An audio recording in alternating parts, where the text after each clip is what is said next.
Ang Pilipinas ngayon. Narito na ang pinakamainit na mga balita na nakalap sa bawat sulok ng bansa. Ihahatid sa bawat Pilipino saan man kayo sa mundo. Ang Pilipinas ngayon. Pakinggan ang bawat kaganapan sa bawat lalawigan. Ito ang Pilipinas ngayon.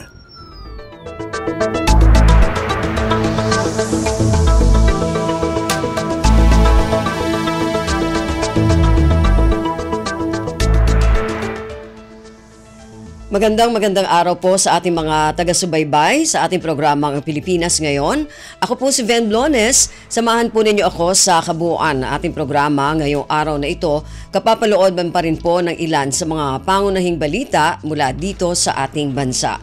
Kasama na ang mga segmentong balitang negosyo, balitang pampalakasan, balitang showbiz at mga balita mula sa iba't ibang rehiyon at lalawigan dito sa ating bansa para sa ating regional news. Samantala, maaari niyo po kaming sundan sa aming Facebook page, ang Radyo Pilipinas World Service. Paki-follow, like at share na rin po. Antabayanan, sa inyo na sa ilang sandali ang ating programang Ang Pilipinas Ngayon. Kumpleto, detalyadong balitaan, di papahuli sa mahahalagang kaganapan. Kamustahin ang inang bayan, ang Pilipinas Ngayon.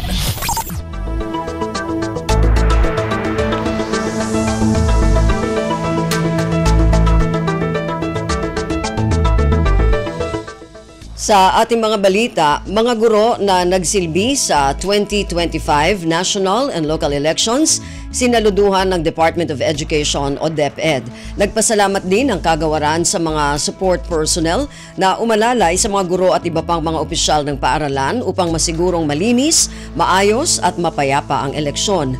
Ang detalye ng balitang ito mula kay J. Mark Dagala.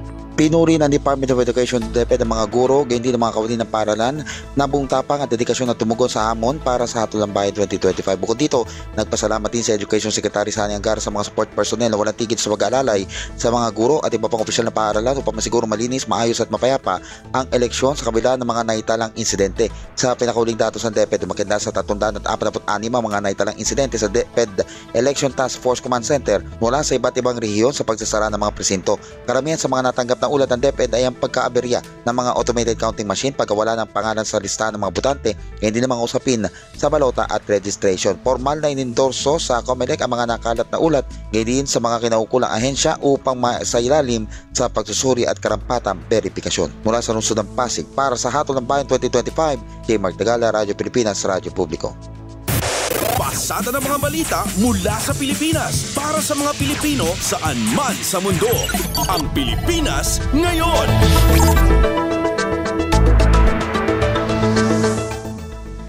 Presidential Communications Office o PCO naging maagap sa pagpigil sa gitna ng tangka ng ilan na magpakalat ng mga pekeng balita na may kinalaman sa eleksyon. Ayon kay PCO Secretary J. Ruiz, mabilis na naialis ang maling impormasyon online sa tulong ng Department of Information and Communications Technology o DICT. Ang detalye ng balitang ito mula kay Alvin Baltazar. Napigilan ng Presidential Communications Office ang ilang tangkang makapagkalat ng fake news na may kaugnayan sa katatapos lang na botohan ngayong midterm elections. Pahayag ito ni PCO Secretary J. Ruiz sa gitna na din ng naging direktiba ni Pangulong Ferdinand R. Marcos Jr. na mas paigtingin ang paglaban sa misinformation at disinformation sa nakalipas na halalan. Ayon kay Secretary Ruiz, may ilan silang agad na natunugan na fake news kaya't mabilis nila itong na-take down sa tulong na din ng Department of Information and Communication Technology o DICT.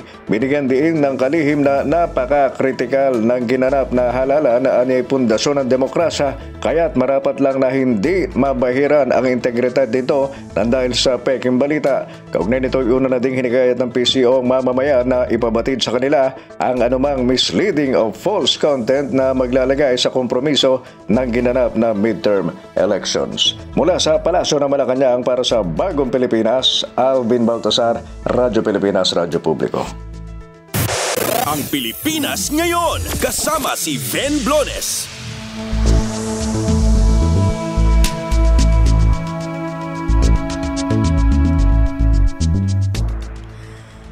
Alyansa Campaign Manager na Votas Representative Toby Tiangco nagpasalamat sa mga Pilipino na ginampanan ang tungkulin na bumoto na maghalal ng bagong mga lider. Ayon kay Tiangco, ang ninais lamang ng koalisyong alyansa para sa bagong Pilipinas ay isang malinis na kampanya na nakaangkla sa malinaw na plataporma. Ang detalye ng balitang ito mula kay Kathleen Forbes. Kasabay ng pagtatapos ng botohan ay pinabot ni Votas Representative Toby Tiangco ang pasasalamat sa milyon-milyong Pilipino nagpahayag ng kanilang tinig sa pamamagitan ng pagboto nitong midterm elections. Anya isinulong ng alyansa senatorial slate ang isang malinis na kampanya na nakabatay sa malinaw na plataporma, matatag na record at matitibay na paninindigan sa tunay na mga isyu. Sabi pa niya na ang pagboto ng mga Pilipino ay tagumpay na para sa demokrasya. Panawagan pa ni Tiangco na siyang campaign manager ng alyansa na igalang ang proseso, labanan ng maling impormasyon at hayaan ang tinig ng bayan na manaig. Sa kasalukuyan batay sa partial unofficial results, 6 sa 11 pambato ng administrasyon ang pasok sa 12 spot pagkasenador. Para sa Bagong Pilipinas, Kathleen Forbes, Radyo Pilipinas, Radyo Publiko. Pasada ng mga balita mula sa Pilipinas para sa mga Pilipino saan man sa mundo. Ang Pilipinas ngayon.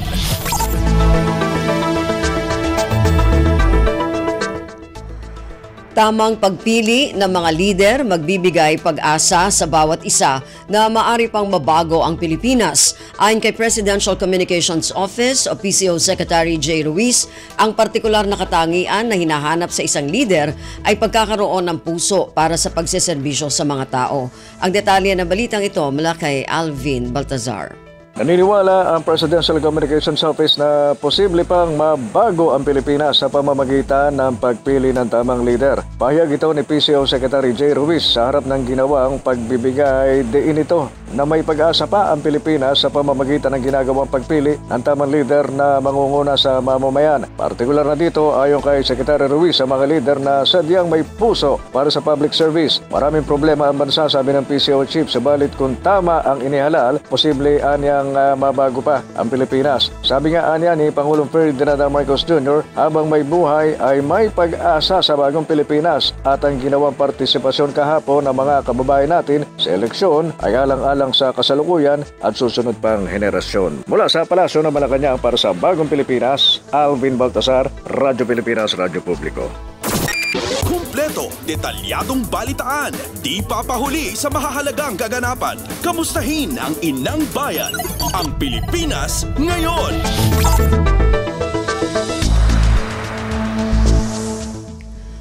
Umano ay aberya sa botohan na sinasabi ni Senadora Amy Marcos dapat ipaubayan na lamang sa mga otoridad para imbestigahan. Ito ang naging pahayag ni dating Department of the Interior and Local Government Secretary Benher Abalos matapos ang alegasyong lumalabas umano sa resibo ng balota ang pangalan ni Abalos kahit hindi siya ibinoto. Ang detalye ng balitang ito mula kay Kathleen Forbes. Mas maigi na ipaubayan na lang sa mga otoridad para imbestigahan ang sinasabi ni Senator Amy Marcos na mga aberya sa botohan. Ito ang tugon ni dating DILG Secretary Benher Abalos na senatorial candidate sa pahayag ng senadora na lumalabas umano sa resibo ng balota ang pangalan ni Abalos kahit hindi siya binoto. Sabi ni Abalos, ngayon lang niya narinig ang alegasyon na ito kaya mas mabuting maimbestigahan ito ng mga angkop na otoridad. Batay sa partial unofficial results sa pagkasenador, nasa pang-12 pwesto si Marcos habang pang-16 naman si Abalos. Para sa Bagong Pilipinas, Kathleen Forbes, Radyo Pilipinas, Radyo Publiko. Ang Pilipinas ngayon, kasama si Ben Blones.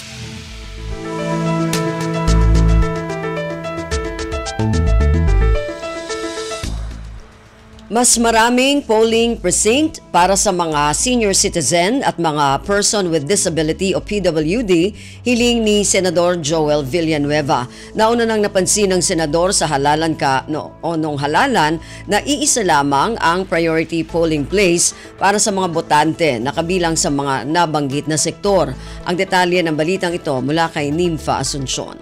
Minumungkahi ni Senador Joel Villanueva ang paglalagay ng mas maraming presinto para sa mga senior citizens at persons with disabilities tuwing eleksyon. Sa naging botohan kasi kahapon, napansin ni Villanueva na iisa lang ang nakalaan na priority polling place para sa mga kababayan nating kabilang sa vulnerable sector. Pinunto ng senador na kahit pa mayroon namang nakadaktang polling place para unahin ang mga senior citizen at mga PWD, sa ibang mga presinto ay kailangan pa nilang maghintay ng napakahabang oras. Git ni Villanueva, kailangang magkaroon ng maayos na sistema ng botohan para sa mga senior citizen at PWD para hindi sila nahihirapan. Sa kabilang banda, natutuwa naman ang mambabata sa sistema sa lahat ng mga presinto na kapag sa presinto talaga nila gustong bumoto ng mga matatanda at PWD ay agad naman silang uunahin at hindi na kailangan pang pumila ng matagal. Mula Senado, para sa Bagong Pilipinas, Team for Asuncion, Radyo Pilipinas, Radyo Publiko.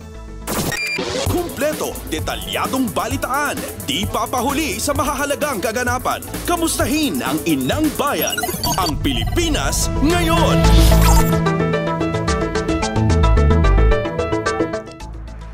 National Council on Disability Affairs o NCDA naging katuwang ng Commission on Elections o COMELEC sa pagsubaybay sa mga botanteng may kapansanan o person with disability o PWD.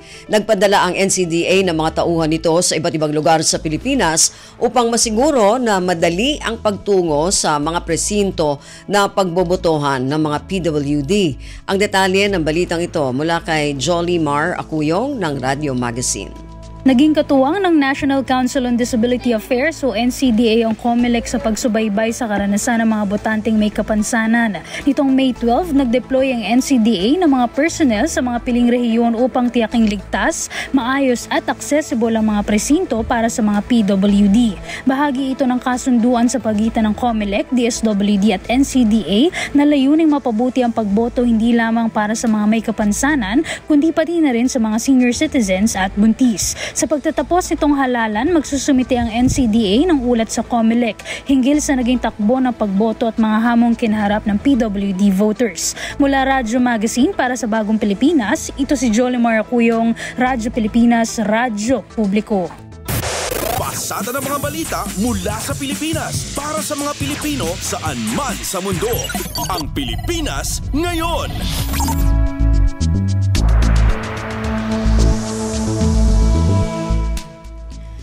Philippine National Police o PNP, pinapurihan ang mga tauhan nito na gumanap sa kanilang tungkulin nitong nagdaang 2025 midterm elections. Ayon kay PNP Chief Police General Romel Francisco Marbil, dapat bigyan ng pagkilala ang mga sumunod sa naging direktiba ni Pangulong Ferdinand Romualdez Marcos Jr.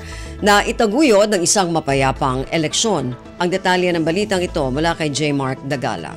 Kinilala at binigyang pugay ng liderato ng Philippine National Police sa mga tauhan nito hindi ng mga katuwang nilang ahensya ng pamahalaan na nagpamalas ng dedikasyon at pagtugon sa pagtawag ng tungkulin para sa Hatulang Bayan 2025. Ayon kay PNP Chief Police General Romel Francisco Marbil, dapat kilalanin ang mga tuwintig at sumunod sa direktiba ni Pangulong Ferdinand Marcos Jr. na itaguyod ang mapayapa at tapat na eleksyon. Bagamat may mga napaulat na minor technical at logistical issues, agad naman ito na aksyonan ng mga kinaukulang ahensya ng pamahalaan. Kabilang narito ang pagkasira ng automated counting machines, pagkakaantala sa pagbubukas ng presinto at mga pangalang hindi agad nahanap sa mga listahan ng mga botante. Gayunman, iginit ang PNP na walang naitalang insidente na nakaapekto ng malaki sa maayos na daloy ng halalan at naging banta sa pambansang seguridad. Nasa mahigit 205,000 ang buong pwersa ng pamahalaan na pinakalat sa buong bansa na binubuo ng PNP, Armed Forces of the Philippines, Philippine Coast Guard, Bureau of Fire Protection at iba pa. Mula sa Kampo Krame para sa Hatulang Bayan 2025, J. Mark Dagala, Radyo Pilipinas, Radyo Publiko.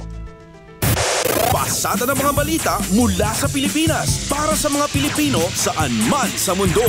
Ang Pilipinas ngayon.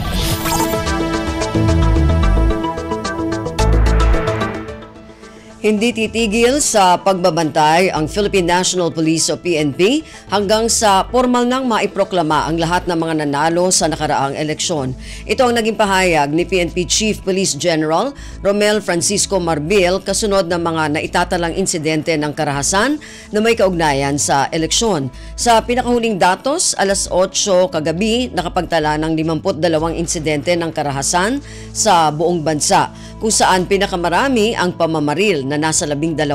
Samantala nasa 26 na mga naitalang insidente ang hinihinala na may kaugnayan sa eleksyon, kung saan 7 ang nasa kategoryang marahas habang 19 ang kabilang sa kategorya na hindi marahas. Bagaman idiniklara ng PNP na mapayapa sa pangkalahatan ang mismong araw ng halalan sa kabila ng mga naitalang insidente, mananatili ang full alert status upang tiyakin na mapipigilan pa rin ang mga magtatangka na maghasik ng karahasan. Ang Pilipinas ngayon, kasama si Ben Blones.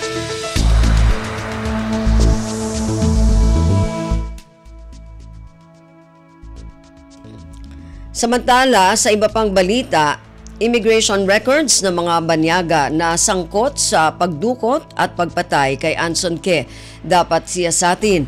Ayon kay Surigao del Sur Representative Johnny Pimentel, layunin ng naturang pagsisiyasat na matukoy kung may koneksyon ang mga suspect sa kilalang Pastilla scam na nauna nang nadiskubre noong 2020. Ang detalye ng balitang ito mula kay Kathleen Forbes. Nanawagan si Surigao del Sur Representative Johnny Pimentel na magkaroon ng investigasyon hinggil sa immigration records ng mga sinasabing banyaga na sangkot umano sa pagdukot at pagpatay sa negosyanteng si Anson Ke at sa kanyang driver. Layunin anya nito na matukoy kung may koneksyon ng mga suspect sa kilalang Pastilla scam na nauna nang nabunyag noong 2020. Dito tumatanggap umano na suhol na nakabalot sa anyo ng pastillas de leche ang mga opisyal ng Bureau of Immigration sa NAIA upang makalusot ang mga Chinese nationals kahit walang kumpletong dokumento. Partikular na pinapakilos ni Pimentel ang House Committee on Public Order and Safety para silipin ang records ni David Tan Liao, Wen Ligong at John Lin na pawang sangkot umano sa krimen kasama ang 2 Pilipinong kasabwat. Binigyan din ni Pimentel na posibleng pinakinabangan ng mga nasabing dayuhan ng Pastilla scam upang makapasok sa bansa. Kinakailangan anya ang malalim na investigasyon upang mapanagot ang mga sangkot at mapigilan ang pag-uulit ng ganitong mga pang-aabuso. Para sa Bagong Pilipinas, Kathleen Forbes, Radyo Pilipinas, Radyo Publiko. Kumpleto, detalyadong balitaan, di papahuli sa mahahalagang kaganapan. Kamustahin ang inang bayan, ang Pilipinas ngayon.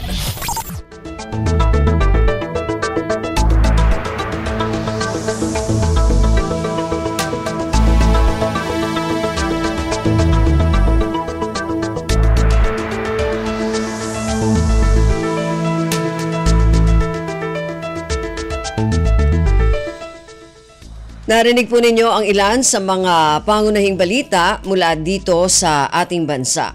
Samantala, antabayanan naman po ang mga balita mula sa iba't ibang rehiyon at lalawigan dito sa Pilipinas para sa ating regional news pagkatapos po ng ilang mga paalala. Paliwanag mo sa tao na hindi totoo yan. Dahil ang totoo, yung totoo ang dapat ninyong malaman. Nagkalat sa internet ang fake news. Ang ginagawa ng fake news, tinatapon niyo yung tao. What they are doing is creating panic. We say no. Yung pagkalat ng fake news. And some of it's dangerous. Sana iwasan po natin pag-spread ng fake news. At di magpapakalat ng disinformation at misinformation ang kasulukuyang administrasyon. Stop telling us fake news because you're wrong. Para sa totoo at mapagkakatiwala ang mga balita at impormasyon, Radyo Pilipinas. This is a public service announcement. Discipline is the key. Umiwas sa aksidente sa daan. Ang pagmamaneho ay may kaakibat na responsibilidad. Hindi basta mapaandar lang ang sasakyan. Kilatisin ang sarili, ang kahandaan sa manibela. Siguruhing inyong konsentrasyon ay hindi magagambala. Importante rin na ating laging isipin, init ng ulo ay huwag pairalin. Bagkus, kaligtasan ng lahat ang siyang dapat unahin. Isang mahalagang paalala mula sa Presidential Broadcast Service at Radyo Pilipinas, Radyo Publiko, 738. Stop and Spot.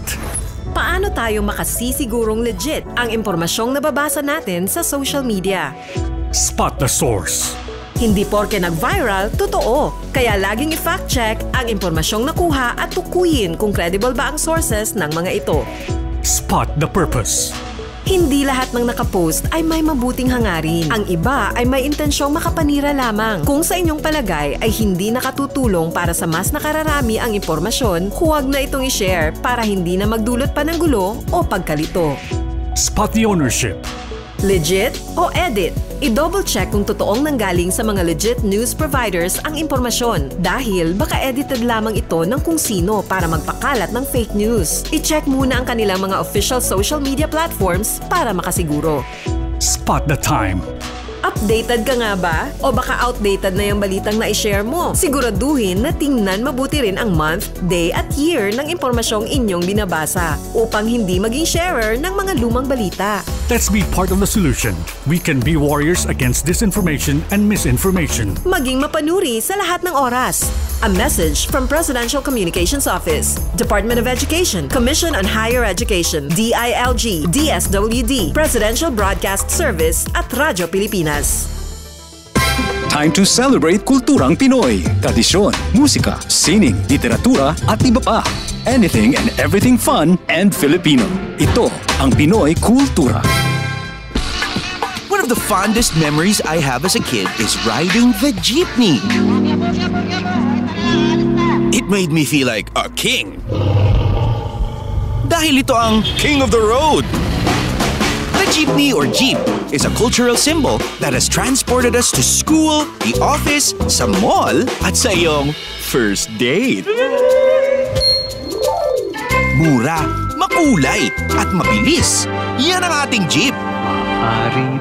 Maaari bang umusog-usog ng konti? Sakay na! Yan ang Pinoy Kultura because our culture is cool. This is a public service announcement.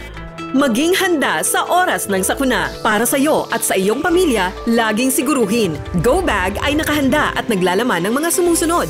Ilang pirasong damit, ready-to-eat na pagkain at inuming aabot ng 3 araw. Personal na gamit para sa inyong hygiene. First aid kit kabilang ang alcohol, bandages, gamot sa lagnat, ubo at sipon, pati na rin ang inyong vitamins at maintenance medicines. Maglagay ng pito, flashlight, lighter o posporo. Huwag kalimutan ang mga charger o power bank. At higit sa lahat, isama ang mga importanteng gamit gaya ng inyong mga legal na dokumento, IDs, ATM o passbook, insurance at iba pa. This is a public service announcement. Public service announcement From PBS, Presidential Broadcast Service and Radyo Pilipinas. Saan man, anumang oras, konektado ka sa Radyo Pilipinas World Service Online. Online digital na serbisyo para sa Pinoy sa bagong Pilipinas. Radyo Pilipinas World Service Online. Balita mula sa lalawigan sa bawat rehiyon ng ating bayan. Dito sa Ang Pilipinas Ngayon.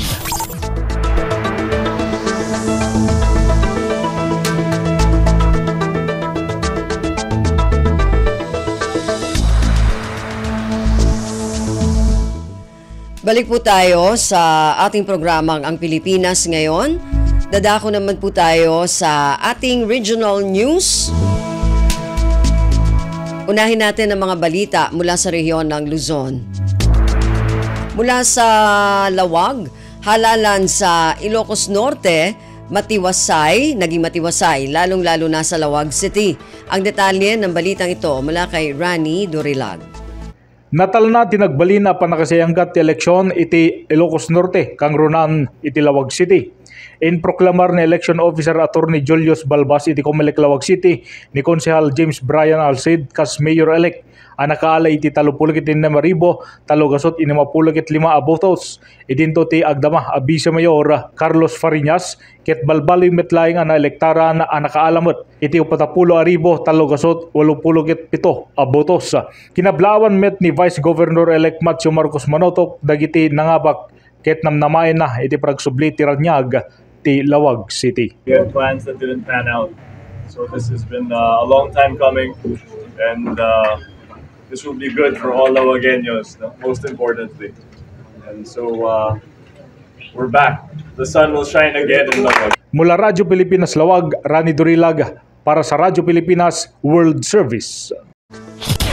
Balita mula sa lalawigan sa bawat rehiyon ng ating bayan. Dito sa Ang Pilipinas Ngayon.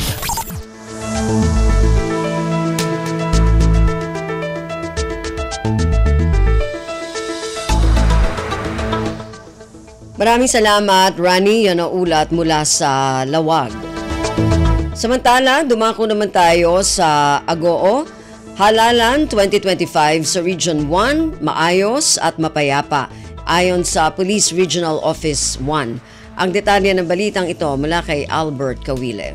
Ibilang di Police Regional Office 1, natal na ken naurnos tinabit pay anay lipas a midterm national ken local elections. Iti intero a rehiyon nga awan iti nay record nga insidente ti kinaranggas, wenno riribok ang mabalin ng mga afektar iti integridad ti eleksyon. Maragsakan ni Police Regional Office 1 Director Police Brigadier General Lou Frias Evangelista, iti resulta tinaingat a panakipatungpal iti seguridad iti rehiyon. Kinuna na adaytoy a balaygi ket resulta ti panagtitinulong, panagkaykaysa ken nagreget ti PNP, Commission on Elections, Armed Forces of the Philippines kanda dumapay nga ahensya ti gobyerno. Kastamat ipanagtitinulong dagiti umili. Nagyaman pay ni Evangelista kadagiti pulis anang ipakita iti dedikasyon ken professionalismo iti panakipatungpal iti trabaho da. Kastamat kadagiti amin nga ahensya paset PNP ken kadagiti kailyantayo iti panagkaykaysada iti panangitandodo iti natal na nga eleksyon. Kabayatan nagtultuloy iti panagsagana ti Police Regional Office 1 tapno masigurado ti seguridad ken ornos kadagiti sumarsarunungal daw bayat ti panaguruuray da ti opisyal a resulta ti eleksyon. Manipod RP Ago Albert Kawile para ti Radyo Pilipinas World Service.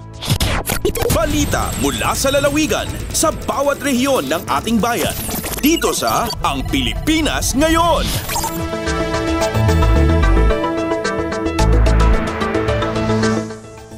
Maraming salamat, Albert. Yan ang ulat mula sa Agoo at kabuuan na ulat mula sa rehiyon ng Luzon. Dumako naman tayo sa rehiyon ng Kabisayaan mula sa Borongan. Department of Social Welfare and Development o DSWD Region 8 mas pinaigting ang monitoring sa implementasyon ng Project Lawa at Binhi. Ang detalye ng balitang ito mula kay Dayan Camplon.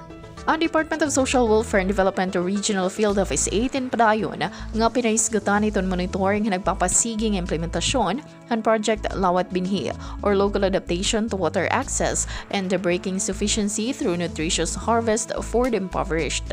Nga tulong panghanap buhay sa ating disadvantaged or displaced workers or DPAD program ang Department of Labor and Employment.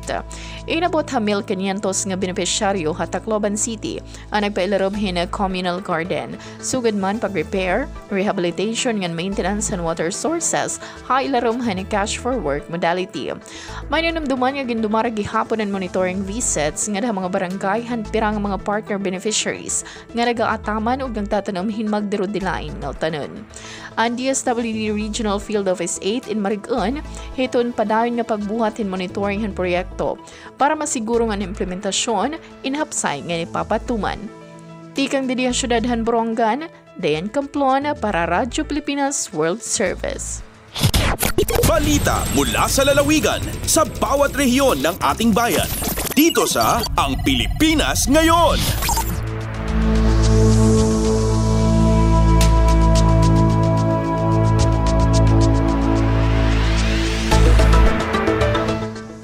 Maraming salamat, Dayan. Yan ang ulat mula sa Borongan. Dumako naman tayo sa Sogod Regional Rice Derby 2025 na isasagawa sa Southern Leyte. Pinaghahandaan na. Ang detalye ng balitang ito mula kay Aljon Malot. Dalhon sa Department of Agriculture kung DA Regional Field Office 8 ang ikaupat nga season sa Rice Derby sa Nunangan, Southern Leyte. Naseran nga isip kabahin sa hingpit nga pagpangandam nakigtigom ang Rice Program Management Unit kun RPMU sa mga farm cooperators ug seed and fertilizer companies dili pa lamang dugay sa barangay Patong, Hinunangan, Southern Leyte. Gitaho sa DARFO 8 nga tinguha sa tigoma ang pagpasabot sa mga farmer cooperators ug sa mga mosalmot nga kumpanya mahitungod sa Rice Derby ug gihimo ang draw lots aron mahibaw-an ang luna nga pagadumalaon sa matag kumpanya. Gibutyaga nga ang Rice Derby 2025 maglangkob sa kinatibukang 302 ka hektarya nga luna sa Humay sa 8 ka barangay og salmutan sa 12 ka seed companies sa 25 ka organic fertilizer companies, 2 ka inorganic fertilizer companies ug usa ka drone services. Samtang una na nga nagpahigayon ng Integrated Laboratory Division pinaagi sa Regional Soils Laboratory o soil sampling aron masusi ang kondisyon sa yuta nga mahinungdanon sa pag-ila sa hustong klase sa abono nga gamiton. Angayang masayran nga ang Rice Derby Season 4 sugdan ning buwan sa Mayo ug mulungtad sa tibok cropping season. Balita gikan sa Sugod Southern Leyte, Aljon Malot para sa Radyo Pilipinas World Service. Balita mula sa lalawigan sa bawat rehiyon ng ating bayan. Dito sa Ang Pilipinas Ngayon.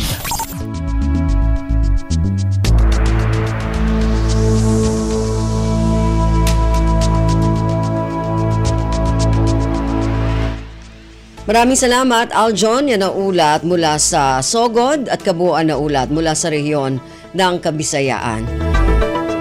Samantala, dumako naman tayo sa rehiyon ng Mindanao mula sa Cagayan de Oro. Bureau of Animal Industry, sinimulan na ang pag-validate ng mga lugar para sa Swine Industry Recovery Project sa Northern Mindanao. Ang detalye ng balitang ito mula kay Theza Aureliana. May pahigayon o courtesy call sa Department of Agriculture ang Bureau of Animal Industry kang Regional Technical Director for Operation Carlota S. Madriaga aron na hisgutan ang site validation ilawom sa Swine Industry Recovery Project. Baguhay pa lamang ang DA pinaagi sa National Livestock Program nagpahigayon sa SIRP nga may tuyo sa pagsiuli sa industriya sa baboy sa nasod human sa mga kadaot nga gidala sa African Swine Fever. Sumala ni Dr. Aurora Lumabas, NLP Coordinator sa Region 10, giilang nga usa ka importanteng dapit alang sa pagpatuman sa SIRP ug andam na alang ang breeder-based development validation. Karon na 7 ka mga miyembro sa Northern Mindanao Hog Racers ang na-validate ug 5 pa ang naghulat og validation sa umaabot na mga semana. Kini aron mapalambo ug mapaligon ang industriya sa baboy ug nasudnon nga tuyo ni President Marcos sa pagbutang og sektor sa agrikultura isip usa ka importanteng economic driver sa nasod. Mula sa Radyo Pilipinas Cagayan de Oro, sa Aureliana Uwano para sa Radyo Pilipinas World Service. Balita mula sa lalawigan sa bawat rehiyon ng ating bayan. Dito sa Ang Pilipinas Ngayon.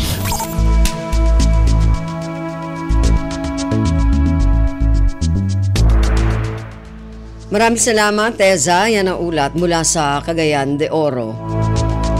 Samantala, dumako naman tayo sa Zamboanga, lungsod ng Dipolog. Pinaghahandaan na ang pakikiisa sa National Simultaneous Earthquake Drill sa darating na Hunyo nitong taon. Ang detalye ng balitang ito mula kay Bless Eboyan. Gipangandaman na sa pagkakaroon sa kagamhanang lokal sa lungsod sa Dipolog ang paghahimuong National Simultaneous Earthquake Drill o NSED sa umaabot nga bulan sa Hunyo niining tuiga. Pangunahan kini sa City Disaster Risk Reduction and Management Office o CDRRMO nga pagatambungan sa nagkalain-laing mga buhatan sa kagamhanang lokal apil na usab ang mga pribadong buhatan sa mismong lungsod. Aron mahapsay ang preparasyon para niini, usa ka panagtapukay ang gipahigayon nga gilangkuban sa mga response cluster ug gitudlo kanila ang mga importanteng impormasyon kabahin sa NSED. Magsugod sa National Ceremonial Pressing of the Button o buzzer alang go signal ug kani mao ang pagsugod sa drill dili lamang sa lungsod sa Dipolog kundi sa kinatibuk ang nasod.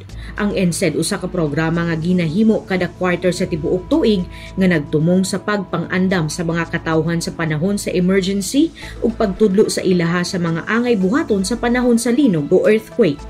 Gikan diri sa Radyo Pilipinas Zamboanga, kini si Blas Iboyan para sa Radyo Pilipinas World Service.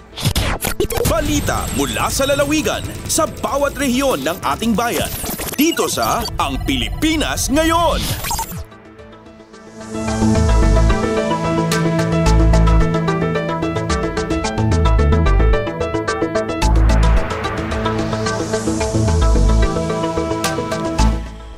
Maraming salamat, Bless. Yan ang ulat mula sa Zamboanga.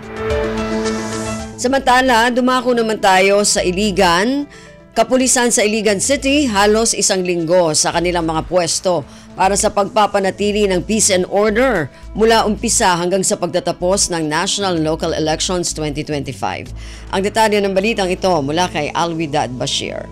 Ang kapulisan sa Iligan City Police Office padayon pa nga gihimusga ng doble nga seguridad sa mga entrance ug exit lakip na sa ubang suok sa dakbayan. Sa bagulang na natapos nga pinili ay makita ang presensya sa atong mga pulis sa tanang gitudlo ng voting center sa Iligan. Kining maong mga pulis nagpabilin sa ilang tagsa-tagsa nga pwesto. Pipila ka adlaw sa wala pa ang adlaw sa pinili ay ug hangtod nga kini opisyal nga nahuman. Si Patrolwoman Liza May Jumawan gikan sa Station 4 maoy usa sa nadistino sa pagbantay sa mga sirado nga presinto sugod Mayo 7, 2025 hangtod sa pagtapos sa botasyon sa Barangay Ubaldo Laya. Matud niya nga wala gyud sila mobiya sa ilang mga pwesto sukad sa deployment aron masiguro ang kaluwasan sa mga makina nga gamiton sa piniliay lakip na ang kaluwasan sa mga election officer. Sa atong paginabi nahisgutan usab niya nga base sa ilang obserbasyon, mas hapsay og malinawon ang 2025 nga eleksyon kung itandi sa miaging eleksyon. Kinitong usab sa sayo nga oras nga gihatag para sa atong mga senior citizens, PWDs ug mga mabtos. Matud pa niya nga walay nahitabo o report nga dunay dili maayong panghitabo gikan sa pagsugod hangtod sa pagtapos sa piniliay sa ilang gitudlo nga lugar. Sa kinatibuk-an murag adunay susamang reaksyon sa atong kapulisan nga giingong usa kini sa labing luwas ug malinawon nga paagi sa matag Pilipino sa pagbotar sa hustong nilang kandidato. Mula sa lungsod sa Iligan City, Alwidad Bashir para sa Radyo Pilipinas World Service. Balita mula sa lalawigan sa bawat rehiyon ng ating bayan. Dito sa Ang Pilipinas Ngayon.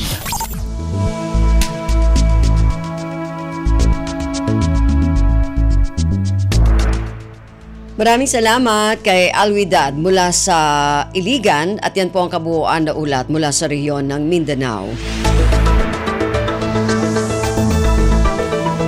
Narinig po ninyo ang ating regional news ngayong araw na ito, kalipunan ng mga balita mula sa iba't ibang rehiyon at lalawigan dito sa Pilipinas. Samantala, antabayanan na po ang ating mga segmentong Balitang Negosyo, Balitang Pampalakasan at Balitang Showbiz. Susunod na pagkatapos po ng ilang mga paalala. Time to celebrate kulturang Pinoy. Tradisyon, musika, sining, literatura at iba pa. Anything and everything fun and Filipino. Ito ang Pinoy Kultura. Flight PR 1043, now boarding. Hey, that's us! Vacation, here we go! Always love flying the first and oldest commercial airline in Asia, our very own flag carrier, Philippine Airlines. Dreaming of love while cruising at high altitudes. Did you know this track was specifically made for Philippine Airlines back in the 70s? Composed by Jose Marichan and arranged by Ryan Cayabyab. Closer to heaven with 30,000 feet. Brings back good old memories, at the same time, creating new ones with a new generation. Oo, ang ganda pa naman ng kanta. Leave all your worries as we soar over the clouds. I don't know about you, but I always feel a sense of pride every time I see our flag carrier on airports or up flying high in the sky. They'll be shooting stars through time and space. Yan ang Pinoy Kultura because our culture is cool. This is a public service announcement. Isang paalala mula sa National Telecommunications Commission, National Capital Region o NTC-NCR. Ang kanilang Oplan Contra Text Scams. Oplan Contra Text Scams. Binabalaan ng publiko na sakaling kayo ay makatanggap ng kakaibang text messages sa mga di kilalang numero o di kaya ay mga text messages na may kahina-hinalang mga link. Huwag pansinin, huwag pindutin, huwag i-click ang link. Huwag i-click ang link. Ipagbigay alam agad sa NTC website ntc.gov.ph o kaya'y sumulat sa kanilang email na contratextcam@gmail.com. Sa mga panahong ito, huwag padaya, maging wais na madla. Makibahagi sa Oplan Contra Text Scam. This is a public service announcement. Public service announcement from PBS, Presidential Broadcast Service, and Radyo Pilipinas. Time to celebrate kulturang Pinoy. Tradisyon, musika, sining, literatura at iba pa. Anything and everything fun and Filipino. Ito ang Pinoy Kultura. Isa sa mga napakagandang alaala nung bata pa ako was visiting Luneta, running around the well-manicured park, staring up at the Rizal Monument, wondering sino kaya siya at bakit may memorial siya. Yung higanteng relo. Aba, I made sure to pull my parents so I could stare at the floor clock. I couldn't even read the time then pero tuwang-tuwa pa din ako. At eto ang mas nakakatuwa sa Luneta, we didn't really need money to enjoy the park. It was for free. Namamasyal pa sa Luneta nang walang Yan ang Pinoy Kultura because our culture is cool.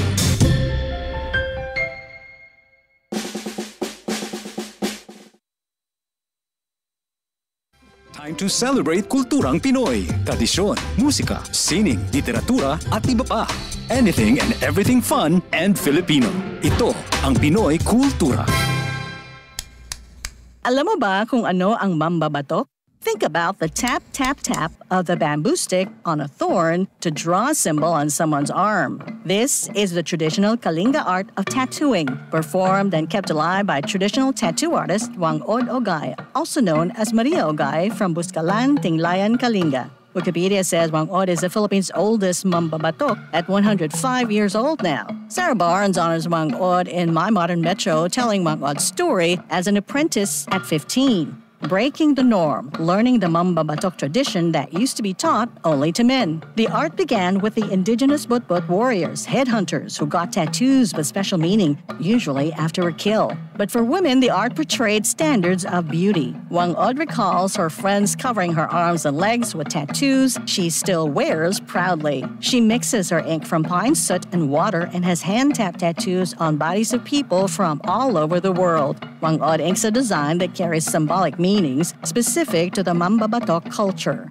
Thousands come to make the long journey to get inked by Wangod. Discovery Channel featured her and her art in 2007 on Tattoo Hunter, bringing Kalinga art to a global audience. The National Commission for Culture and the Arts honored her with the prestigious Dangal ng Haraya Award in 2018. She was also nominated for the National Living Treasures Award. Yan ang Pinoy Kultura because our culture is cool. This is a public service announcement. Discipline is the key. Umiwas sa aksidente sa daan. Ang pagmamaneho ay may kaakibat na responsibilidad, hindi basta mapaandar lang ang sasakyan. Kilatisin ang sarili, ang kahandaan sa manibela, siguruhing inyong konsentrasyon ay hindi magagambala. Importante rin na ating laging isipin, init ng ulo ay huwag pairalin, bagkus kaligtasan ng lahat ang siyang dapat unahin. Isang mahalagang paalala mula sa Presidential Broadcast Service at Radyo Pilipinas, Radyo Publiko 738. This is a public service announcement. Public service announcement from PBS, Presidential Broadcast Service at Radyo Pilipinas, Radyo Publiko 738. Saan man, anumang oras, konektado ka sa Radyo Pilipinas World Service Online. Online digital na serbisyo para sa Pinoy sa bagong Pilipinas. Radyo Pilipinas World Service Online. Lagay ng ekonomiya, kalakalan, negosyo at iba pa. Atin ang alamin dito sa Ang Pilipinas Ngayon.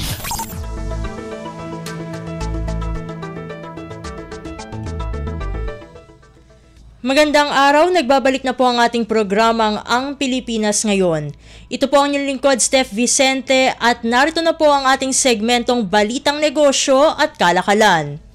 Mahigit sa 3 beses na mas mataas ang pagbabayad ng utang ng national government noong Marso kumpara sa naunang buwan ayon sa Bureau of the Treasury o BTR, ngunit mas mababa ito kumpara sa kaparehong buwan noong nakaraang taon. Sa 183.36 billion pesos, ang halaga ay lumobo ng 251.57% mula 52.15 billion pesos noong buwan ng Pebrero. Gayunpaman, mas mababa ito kumpara sa 533.52 billion pesos na naitala noong Marso ng taong 2024.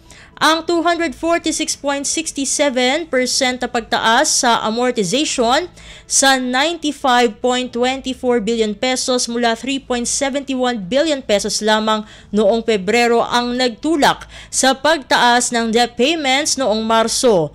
Noong nakaraang taon, ang amortization ay mas mataas sa 462.58 billion pesos.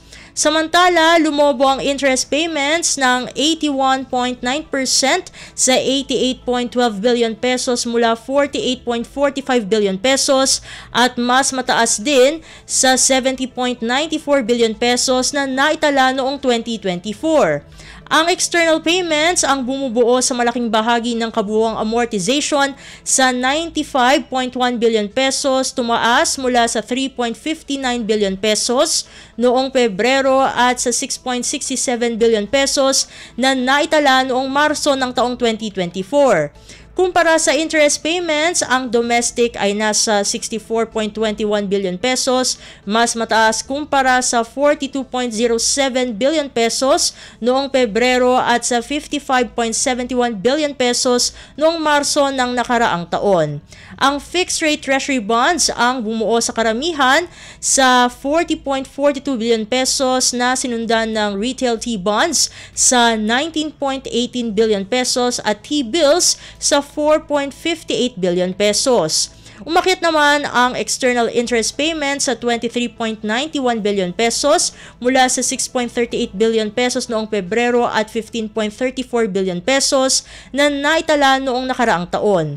Matatandaan na iniulat ng BTR na ang utang ng bansa ay pumalo sa bagong record high na 16.68 trillion pesos hanggang katapusan ng Marso, subalit sinabing nananatiling manageable. Ang domestic debt ang bumuo sa 68.2% ng kabuuang utang sa 11.38 trillion pesos, tumaas ng 1.39% o 155.83 billion pesos mula noong Pebrero. Umabot naman ang external debt na bumuo sa nalalabing 31.8% sa 5.30 trillion pesos, bumaba ng 1.92% o 103.87 billion pesos. Lagay ng ekonomiya, kalakalan, negosyo at iba pa. Atin ang alamin dito sa Ang Pilipinas Ngayon. Sa iba pang mga balita, umabot naman sa $529 million ang net inflows ng foreign direct investments o FDIs noong Pebrero ayon sa Bangko Sentral ng Pilipinas o BSP. Sa datos na inilabas ng BSP, lumitaw na ang FDI net inflows ay bumaba ng 61.9% mula $1.4 billion na naitala noong Pebrero ng taong 2024. Sinabi ng BSP na ang pagbaba sa FDI net inflows noong February 2025 ay dahil sa contraction ng non-residents net investments in equity capital sa $108 million mula $764 million noong Pebrero ng nakaraang taon. Ang Japan, United States, Ireland at Malaysia ang top sources ng FDIs noong Pebrero. Para sa unang 2 buwan ng taon, ang FDI net inflows ay bumaba ng 45.2% sa $1.3 billion mula $2.3 billion sa kaparehong panahon noong nakaraang taon. Ang top sources ng FDIs ay ang Japan, United States, Singapore, Malaysia at Ireland. Lagay ng ekonomiya, kalakalan, negosyo at iba pa. Atin ang alamin dito sa Ang Pilipinas Ngayon. Samantala, nasa 185 proyekto na nagkakahalaga ng 2.90 trillion pesos ang kasalukuyang nasa pipeline na isasagawa ng pamahalaan at ng pribadong sektor. Ito ay ayon sa datos mula sa Public-Private Partnership o PPP Center. Sa kabuang bilang, 122 proyekto na nagkakahalaga ng 2.74 trillion pesos ay ipatutupad ng national government, habang ang nalalabing 63 proyekto na nagkakahalaga naman ng 159 billion pesos ay isasagawa ng local government units o LGUs. Karamihan sa mga proyektong ito ay matatagpuan sa National Capital Region o NCR, Region 3 o Central Luzon, Region 4A o Calabar Zone, Region 1 o Ilocos Region, at Region 2 o Cagayan Valley. Lumitaw sa datos ng PPP Center na ilan sa mga pinakamalalaking proyekto sa pipeline ay kinabibilangan ng 497.27 billion peso North Long Haul Inter-Regional Railway Project, 200 billion peso Maynilad Water Services Incorporated Revised Concession Agreement Term Extension, 171.78 billion peso North-South Commuter Railway Operations and Maintenance Project, 163.94 billion peso Project Kilo, 150 billion peso Manila Water Company Incorporated Revised Concession Agreement, 130.90 billion peso MRT-7 Airport Access North Line Project, 122.61 billion peso C5 MRT-10 Project, 110 billion peso MRT-7 Katipunan Spur Line Project, at 100.64 billion peso Mindanao Railway Project Phase 3. Ang iba pang malalaking proyekto sa pipeline ay kinabibilangan ng Cebu Monorail Transit Project, MRT-11 Project, East-West Rail Project, Metro Manila Subway Project Operations and Maintenance, Iloilo-Santa Barbara Bus Rapid Transit, Public-Private Partnership for School Infrastructure Project Phase 3, at San Mateo Railway Project. Nauna nang nangako ang Administrasyong Marcos na papaspasan ang pagpapaunlad sa infrastruktura sa bansa. Inatasan naman ni Pangulong Ferdinand R. Marcos Jr. si Transportation Secretary Vince Dizon na bigyang prioridad ang mga pangunahing infrastructure projects kabilang ang Metro Manila Subway, ang pagpapatupad sa regional airports, at ang pagpapalawak sa port system at agricultural ports. Lagay ng ekonomiya, kalakalan, negosyo at iba pa. Atin ang alamin dito sa Ang Pilipinas Ngayon. Sa iba pang mga balita, pinaigting pa ng pamahalaan ng Pilipinas ang kampanya laban sa iligal na kalakalan kung saan nangako itong ipagpapatuloy ng tax authorities ang paghahain ng mga kasong kriminal laban sa mga hindi rehistrado at hindi sumusunod na players sa lumalaking merkado ng vape. Ito ang tiniyak ni Bureau of Internal Revenue o BIR Commissioner Romeo Lumagi Jr. sa isang panayam kung saan ayon sa kanya ay nakapagsampa na ng criminal cases ang BIR laban sa mga importer ng vape products. Ang tinutukoy ng BIR chief ay ang tax evasion cases na isinampa nito noong Abril 29 sa Department of Justice o DOJ laban sa large-scale illicit vape businesses dahil sa pagkabigong magbayad ng 8.68 billion pesos na buwis. Ang kaso ay kinasasangkutan ng illegal vape traders na nagbebenta ng brand names na Flava, Dencat at Flair. Upang makaiwas sa pananagutan sa batas, sinabi ni Lumagi na maaaring i-check ng mga seller at endorser ang listahan ng mga rehistradong vape brand sa website ng BIR.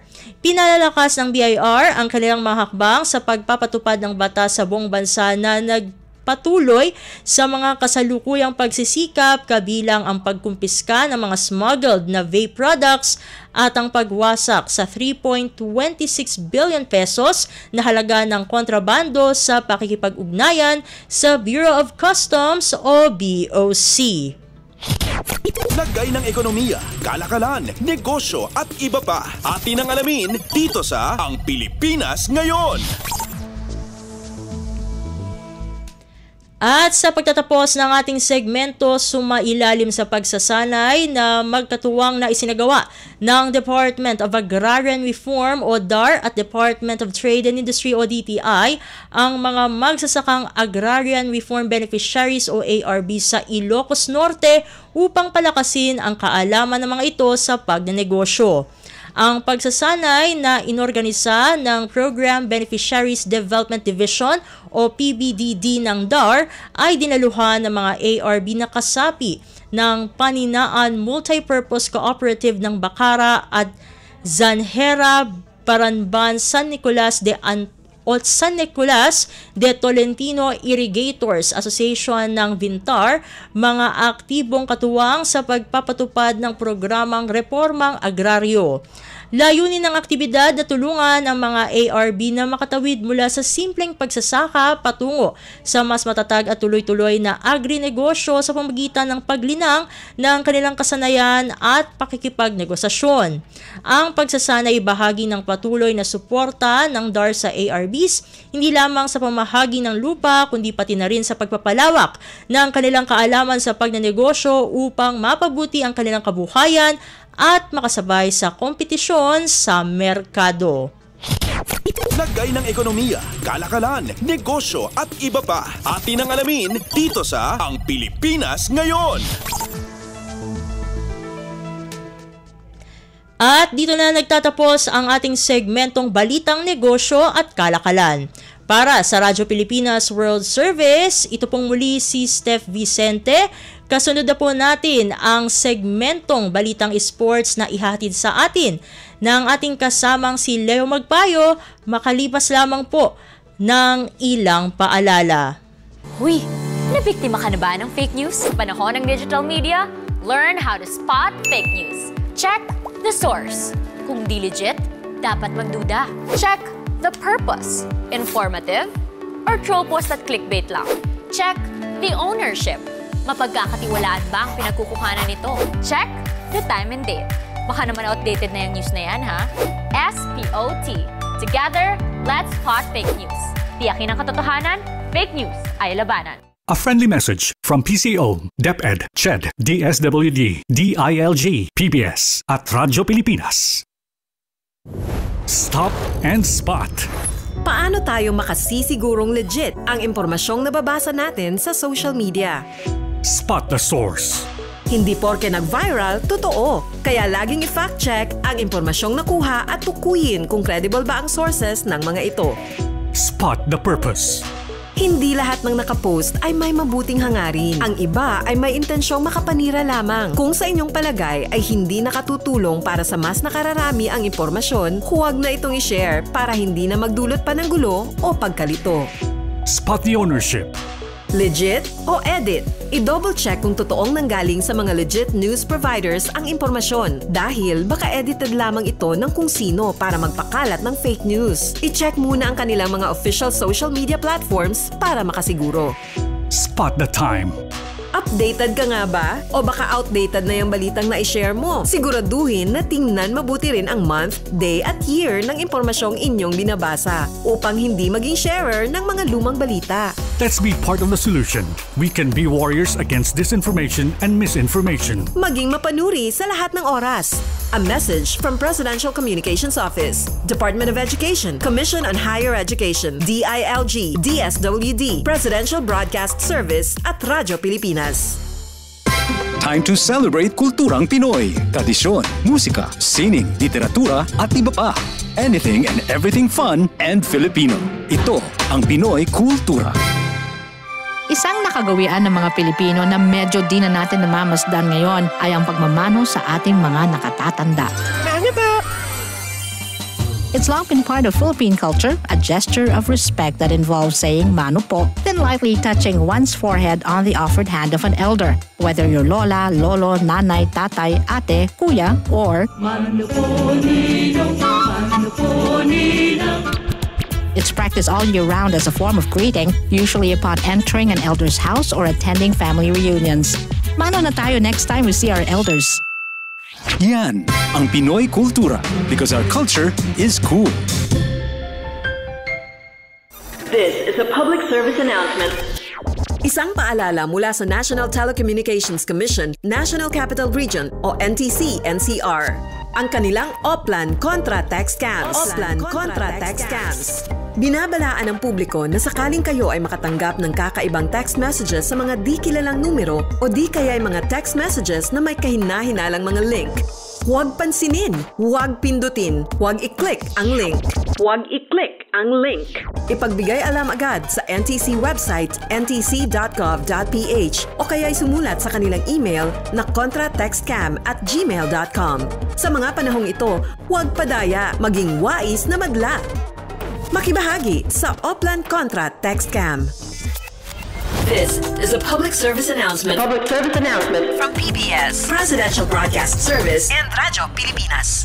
Saan man, anumang oras, konektado ka sa Radyo Pilipinas World Service Online. Online digital na serbisyo para sa Pinoy sa bagong Pilipinas. Radyo Pilipinas World Service Online. Updates at pinakahuling mga usapin sa mundo ng palakasan. Atin ang pakinggan dito sa Ang Pilipinas Ngayon.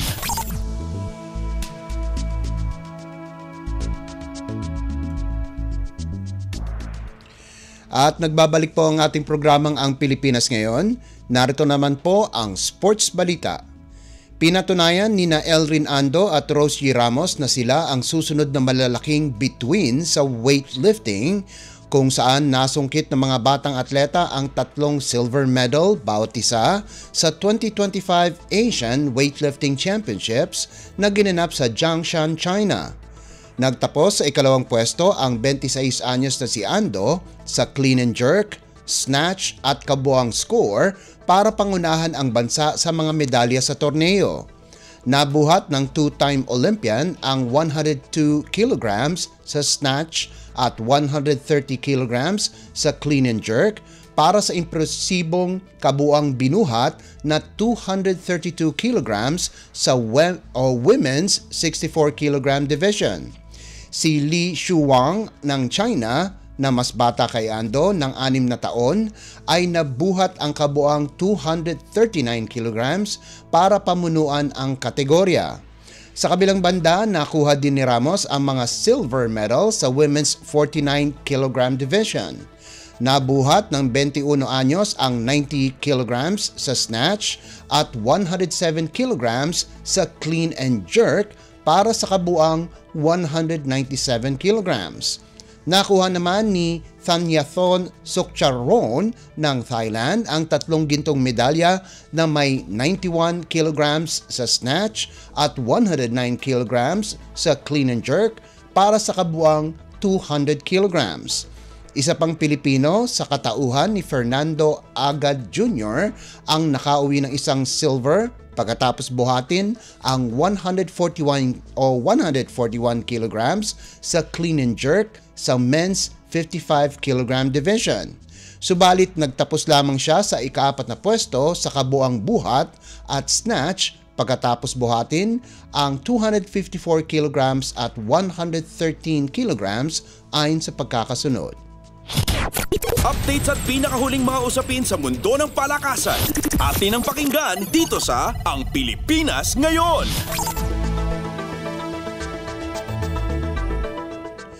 Nagliyab si RR Pogoy sa 4th quarter para manduhan ang Token Tech sa 101-84 panalo laban sa Meralco sa PBA Philippine Cup na ginanap sa Ninoy Aquino Stadium. Tumirada si Pogoy ng 16 na puntos sa huling period para magtapos ng may team high na 34 na puntos habang nakakuha din ng 3 rebounds, 1 steal at 1 tapal, kung saan nakuha ng tropang 5G ang kanilang ikatlong sunod-sunod na panalo para sa 3-3 baraha. Malaki din ang nagawa ni Calvin Oftana sa nalikom nitong 28 puntos, sahog pa ang 5 rebounds at 5 assists habang nakagawa si Poy Eram ng 10 markers. Pinangunahan naman ni Cliff Hodge ang Meralco sa narehistro nitong 23 puntos, 4 na rebounds at 2 assists habang nagdagdag si Chris Newsom ng 18 markers. Dumulas sa 3-4 ang record ng Bolts kung saan natalo sila ng 4 na beses sa kanilang huling 5 laro, pagkaraan ang back-to-back wins laban sa Converge at Terra Firma sa umpisa ng kanilang kampanya para sa pagdepensa ng kanilang titulo. Sa isa pang laban, bumalik sa winning column ang San Miguel pagkatapos dominahin ang Phoenix.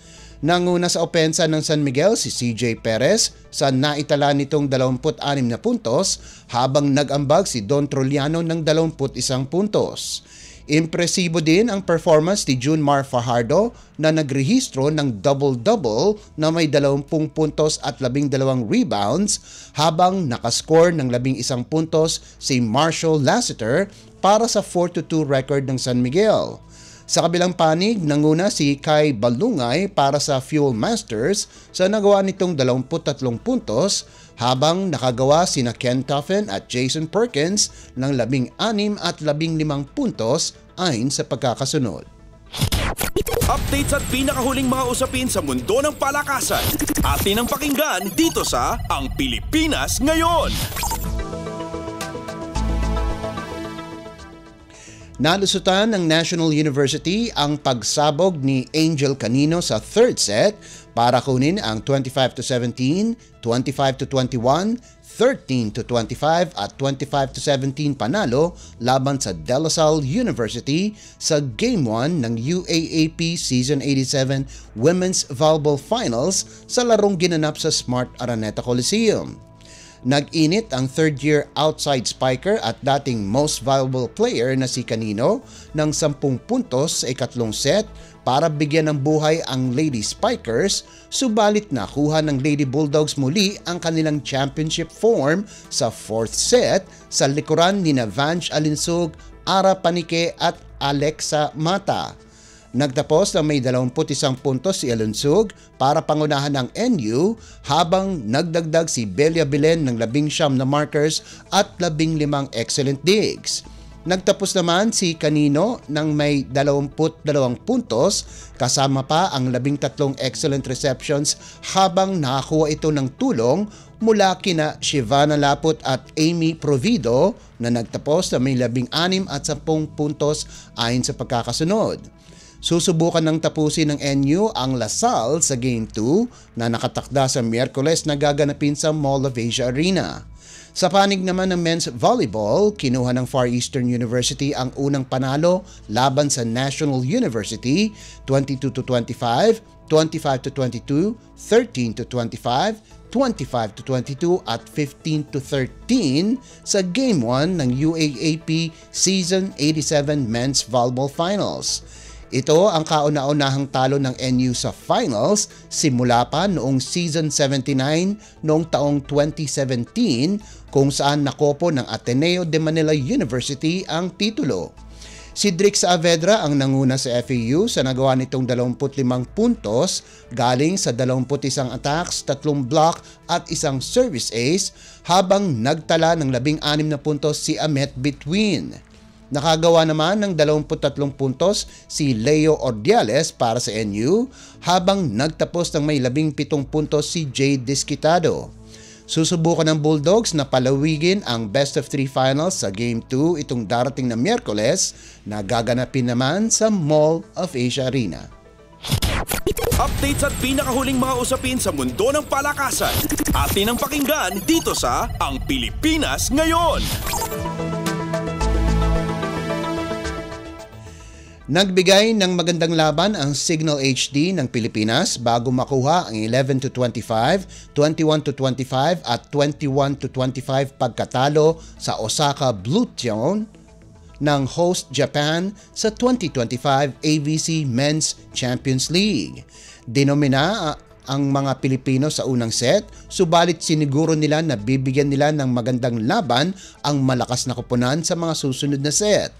Binubuo ang Osaka Bluetone ng ilang miyembro mismo ng World No. 6 Japan National Team, kabilang sina Yuji Nishida, Yamauchi Akihiro, Eiro Motoki, Kai Masato, Yamamoto Tomohiro at Otsuka Tatsunori. Dahil sa talo, kasalukuyang may 0-1 record ang Signal HD sa Pool B, habang ang Osaka ay may 1-0 kartada. Pinangunahan ni Mark Espejo na orihinal na miyembro ng Crisscross, pero pinahiram muna sa Signal para sa torneyong ito na nakagawa ng 9 na puntos, kasama pa ang 4 na excellent receptions at isang excellent dig. Nakakuha naman ng tulong si Espejo kay Louie Ramirez na nagtapos na may 8 puntos, habang nagambag ng 7 puntos si opposite hitter Steven Rotter. Sa kabilang panig, pinangunahan naman ni Nishida ang opensa ng Osaka sa nalikom nitong 13 puntos galing sa 11 attacks, 1 block at 1 service ace, habang sina Shoma, Tomita at Cuban import Miguel Angel Lopez ay kapwa nakapag-ambag ng 12 puntos bawat isa. Kailangan na ngayong manalo ng Signal laban sa Shanghai Bright ng China dahil ang top 2 teams ng bawat pool ang tanging aabante sa quarterfinals. Updates at pinakahuling mga usapin sa mundo ng palakasan. Atin ang pakinggan dito sa Ang Pilipinas Ngayon.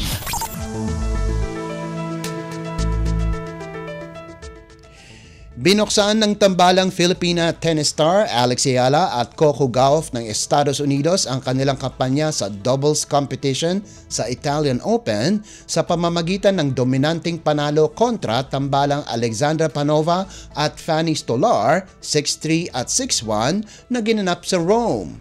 Nagtagal lamang na 1 oras ang round of 32 match nila kung saan ang pares ni Ayala at Gauff ay umabanse sa round of 16.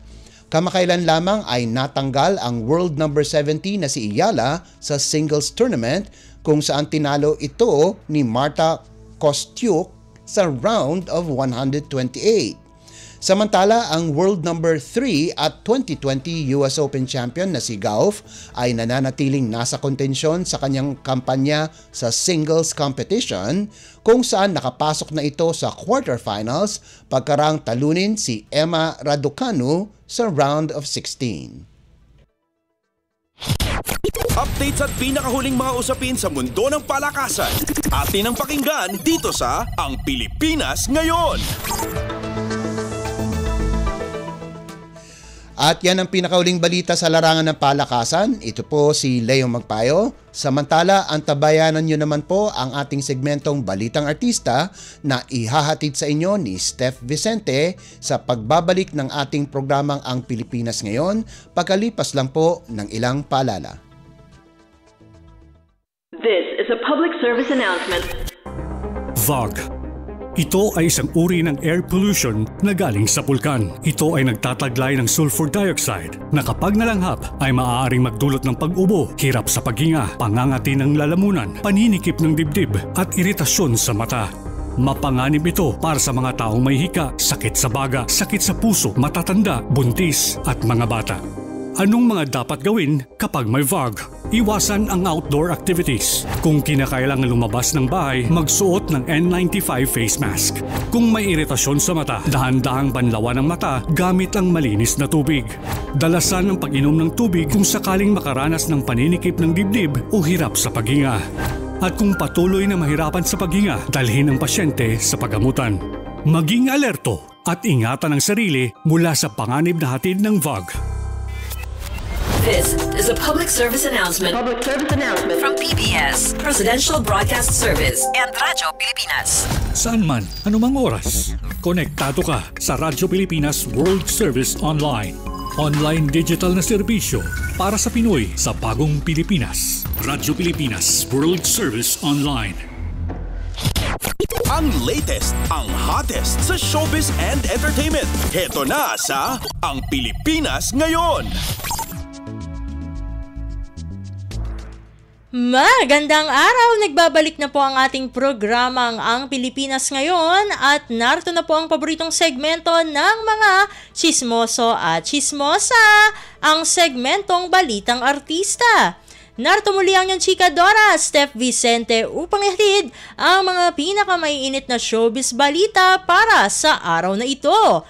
Hindi ko na patatagalin pa ang ating introduction at simulan na natin ang ratsyada ng mga chika!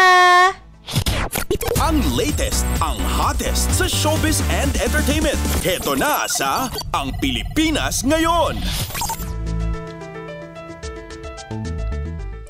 Heto mga kamosa, fresh na fresh dahil alam nyo naman na midterm elections kahapon dahil alam natin na napakaraming celebrities kumbaga ang nagtangka sa iba't ibang posisyon sa iba't ibang bahagi ng bansa at ilan sa kanila ay kumbaga pwede na magkaroon ng ngiting waging-wagi dahil ilang oras matapos magsara ang mga voting precinct sa iba't ibang panig ng bansa, ayun na nga, naglabasan na ang resulta. Ano na ba ang nangyari sa ating mga celebrities sa labanan ng pagka-senador base sa unofficial results mula sa COMELEC ay pumasok sa top 12 o Magic 12 ng senatorial race ang broadcast journalist na si Erwin Tulfo, ang TV host at dating aktor na si Tito Soto at ang action star na si Lito Lapid. Ayan, may mga yung ibang mga artista natin medyo hindi pinalad na mapasama sa Magic 12 tulad na lamang hindi na pala artista kundi yung mga kumbaga mga bahagi din ng broadcast industry tulad na lamang ng broadcast journalist at kapatid ni Erwin Tulfo na si Ben Tulfo, ang actor-politician na si Bong Revilla, singer na si Jimmy Bondoc, pambansang kamao na si Manny Pacquiao, veteran actor na si Philip Salvador at ang TV host na si Willie Revillame. Sa mga labanan naman sa pagkakongresista ay kumbaga sure win na o baka panalo na talaga ngayon ang mga aktor na sina Richard Gomez sa 4th District ng Leyte, Arjo Atayde sa 1st District ng Quezon City at Jolo Revilla sa 1st District naman ng Cavite. Wagi rin ang aktres na si Lani Mercado para naman sa 2nd District ng Cavite, dating PBA player at coach Franz Pumare ng 3rd District ng Quezon City, dating TV host na si Cutie Del Mar para naman sa 1st District ng Cebu City at anak ni na Vilma Santos at Finance Secretary Ralph Recto na si Ryan Christian Recto para naman sa 6th District ng Batangas. Syempre nabanggit na rin naman natin ang star for all seasons ay kumbaga ay magbabalik na siya bilang gobernador ng Batangas habang ipinalaro rin ni na Daniel Fernando at Alex Castro ang laban bilang governor at vice governor sa Bulacan. Winner din ang dating news reporter ng ABS-CBN na si Sol Aragones bilang governor naman ng Laguna. Sa mga tumatakbo naman bilang mayor at vice mayor ay kumbaga eto yung mga celebrity na waging-wagi rin tulad na lang ni na Yorme Isko Moreno sa pagka-mayor ng Maynila, Lucy Torres Gomez bilang mayor ng Ormoc City, Leyte, former PBA player Vergel Meneses naman sa Bulacan.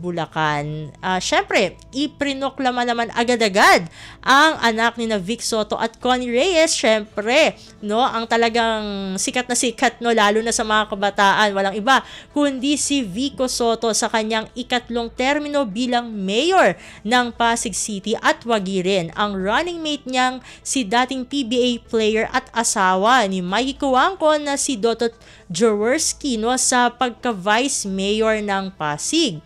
Muli ring nahalal ang pinsan naman ni Vico na si Gian Soto bilang vice mayor ng QC.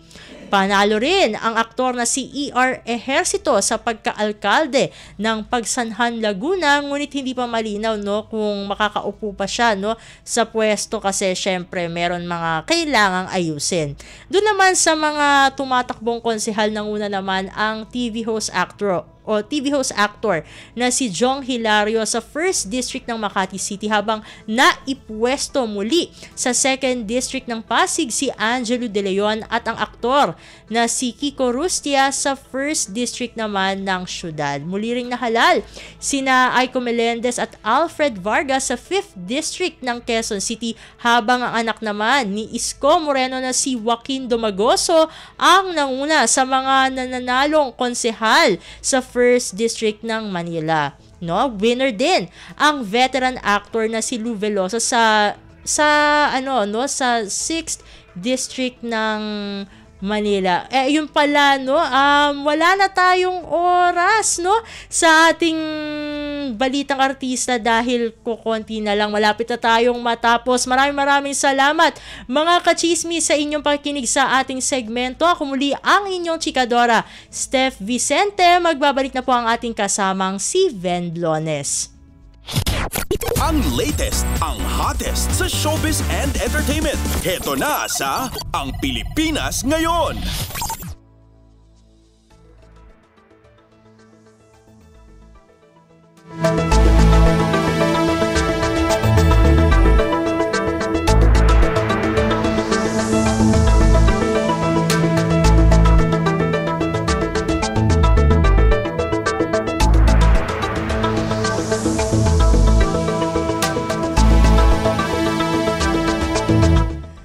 Maraming salamat. Yan po ang ating mga segmentong Balitang Negosyo, Balitang Pampalakasan at ang ating Balitang Showbiz. Narinig po ninyo ang kabuuan ng ating programa Ang Pilipinas Ngayon. Magpapasalamat muna tayo sa mga nakasama natin sa ating programa ngayong araw na ito. Sa ating executive producer para sa araw na ito, kay Steph Vicente. Sa mga nakasama natin sa ating technical side, kina Susan Aizon, Milo Jonella, Hiro Docero at Anthony Pimentel. Maraming salamat din sa mga nakasama natin sa ating mga segmento para sa ating Balitang Negosyo, kay Steph Vicente, sa ating Balitang Pampalakasan kay Leo Magpayo, at sa ating Showbiz Balita muli kay Steph Vicente. Gayon din sa mga kasama natin na nag-ulat mula sa iba't ibang rehiyon at lalawigan dito sa Pilipinas para sa ating regional news. Hanggang sa susunod na edisyon na ating programang Ang Pilipinas Ngayon, sa ngalan po na ating station manager na si Mr. Ray Sampang, ako po si Ven Blones. Maraming salamat po at mabuhay po tayo mga Pilipino. At yan ang Pilipinas Ngayon. Muling samahan si Ven Blones sa parehong oras at alamin ang pinakahuling mga kaganapan at balita saan man kayo naroon. Ang Pilipinas Ngayon.